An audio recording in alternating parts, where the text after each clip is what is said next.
విపక్ష వైసీపీ నేతలను కేసులు వెంటాడుతున్నాయి. అధికారం కోల్పోయిన నుంచి ఏడాదిగా పలువురు ముఖ్య నేతలు కేసుల్లో చిక్కుకున్నారు. అయితే కొందరు బెయిల్పై బయట ఉండగా బెయిల్ దక్కని వారు అరెస్ట్ అవుతున్నారు. అయితే ఇలాంటి అరెస్ట్ వల్ల అయిన వారిపై మరిన్ని కేసులు నమోదు చేస్తూ వారు బయటకు రాకుండా ప్రభుత్వం పకడ్బందీగా వ్యవహరించడంపై పెద్ద ఎత్తున చర్చ జరుగుతోంది. తాజాగా సర్వేపల్లి జలాశయంలో గ్రావెల్ అక్రమ తవ్వకాల కేసులో సిట్ కస్టడీలో ఉన్న మాజీ మంత్రి కాకాని గోవర్ధన్ రెడ్డిని రెండో రోజు విచారణలో అధికారులు కీలక ప్రశ్నలతో ఉక్కిరిబిక్కిరి చేశారు. ముఖ్యంగా ఈ కేసులో A1 నిందితుడిగా ఉన్న నిరంజన్ రెడ్డి బ్యాంక్ ఖాతా నుంచి కాకాని కుమార్తె ఖాతాకు 70 లక్షలు బదిలీ అయినట్లు గుర్తించిన సిట్ అధికారులు దీనిపై ఆయనను కూలంకషంగా ప్రశ్నించినట్లు సమాచారం.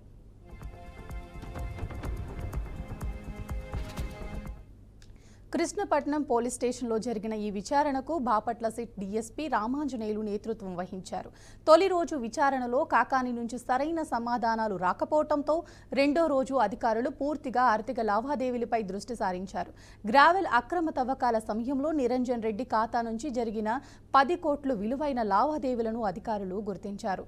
ఇందులో భాగంగానే కాకాని కుమార్తె ఖాతాకు 70 లక్షల రూపాయల విషయంపై అధికారులు ప్రశ్నించారు.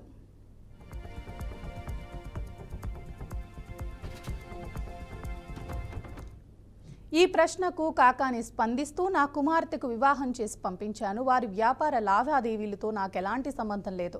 వారి మధ్య ఏం జరిగిందో నాకు తెలీదు అని సమాధానమిచ్చినట్లు సమాచారం. అలాగే నిరంజన్ రెడ్డి సింగపూర్లో కొనుగోలు చేసిన గృహోపకారాలు మీ ఇంటికేనా అని ప్రశ్నించగా తన ఇంట్లోని వస్తువులన్నీ తాను కొనుగోలు చేశానని కాకాని చెప్పినట్లు తెలిసిందే. విచారణలో చాలా ప్రశ్నలకు ఆయన ఇదే రీతిలో దాటవేత సమాధానాలు ఇచ్చారని తెలుస్తోంది. మధ్యాహ్నం 3 గంటల వరకు సాగిన ఈ విచారణ అనంతరం అధికారులు కాకానిని జిల్లా 2వ అదనపు కోర్టు న్యాయమూర్తి ఎదుట హాజరుపరిచారు. కోర్టు ప్రక్రియ ముగిసిన తరువాత ఆయన్ను తిరిగి నెల్లూరు కేంద్ర కారాగారానికి తరలించారు. ఈ కేసులో ఎంపీ మాగుంట శ్రీనివాసులు రెడ్డి సంతకాన్ని ఫోర్జరీ చేశారన్న ఆరోపణలపై కూడా విచారణ కొనసాగుతోంది. దీనిపై మరింత సమాచారం మా ప్రతినిధి సాగర్ అందిస్తారు. సాగర్, చెప్పండి.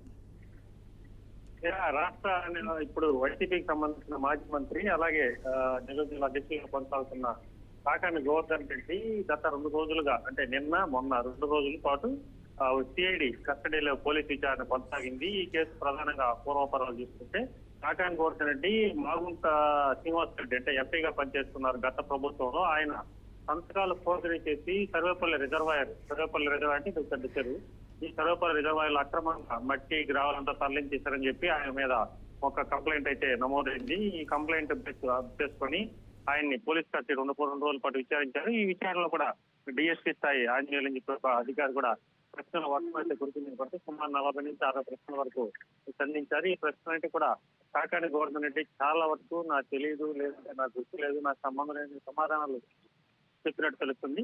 ముఖ్యంగా ఇప్పటికే 3 కేసుల్లో కాకాని గోవర్ధన్ రెడ్డి రిమాండ్ లో ఉన్నారు. ఒక కేసు అక్రమ మైనింగ్ పై వ్యవహారం పొదలకూరు మండలంలోని తాటిపర్తి సమీపంలో ఒక అక్రమ మైనింగ్ కేసు వ్యవహారంలో రిమాండ్ ఉన్నారు. మరో కేసు ఎస్సీ కేసులో ఉంది. అలాగే ప్రస్తుతం ఈ కేసుకు సంబంధించి ఏదైతే నిన్న 2 రోజుల పాటు కస్టడీ ముగిసిందో ఆ కేసు కూడా అక్రమ గ్రావెల్కి సంబంధించి. సో 3 కేసుల్లో కూడా రిమాండ్ లో కాకాని గోవర్ధన్ రెడ్డి వరుసగా క్రమంలోనే ఈ స్థితికి సంబంధించిన ప్రశ్నలన్నిటికీ కరెక్ట్ గా సమాధానం చెప్పారా లేదా అనేది తెలియాల్సి ఉంది. ఎందుకంటే పోలీసులు ఎటువంటి స్టేట్మెంట్ కానీ నివేదిక కానీ బయటకు అయితే చెప్పలేదు ఇప్పటి వరకు. మొత్తం మీద కాకాని గోవర్ధన్ రెడ్డి మనకు వచ్చిన సమాచారం మేరకు అనేక ప్రశ్నలకు కూడా దాటవేశారని చెప్పి తెలుస్తుంది. నిన్న కస్టడీ ముగిసిన అనంతరం కూడా కాకాని వైద్య పరీక్షలు ముగిసిన తర్వాత నెల్లూరు కేంద్ర కారాగారానికి తరలించే పరిస్థితి.